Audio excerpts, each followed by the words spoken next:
एक बार एक छात्रा का बहुत कीमती कलम उसकी कक्षा में खो गया और उसने रोते हुए अपनी अध्यापिका से इसकी शिकायत की। अध्यापिका ने सभी के बैग को खोलकर कलम को ढूंढना शुरू किया। एक छात्रा अपना बैग खोलने से बहुत हिचकिचा रही थी। उसकी इस हरकत को देखकर अध्यापिका को लगा कि इसी ने कलम चुराया होगा, इसलिए अध्यापिका ने उसे जोर से डांटते हुए बैग को खोलने के लिए कहा।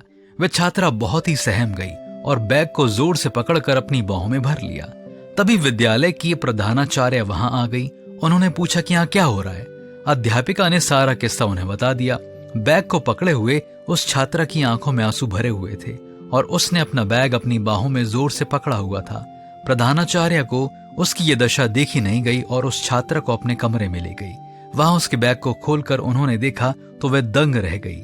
बैग में चोरी होने वाला कलम नहीं बल्कि उस छात्रा ने कक्षा के सभी बच्चों के बचे कुचे और फेंके हुए खाने को इकट्ठा करके एक पोटली बना रखी थी। जब प्रधानाचार्य ने इसका कारण पूछा तो छात्रा ने बताया कि हमारे घर में कई दिनों से खाने को कुछ भी नहीं है, सभी लोग भूखे हैं। उन्हें खिलाने के लिए मैं हर रोज इस प्रकार बचे हुए खाने को इकट्ठा करके घर ले जाती हूँ।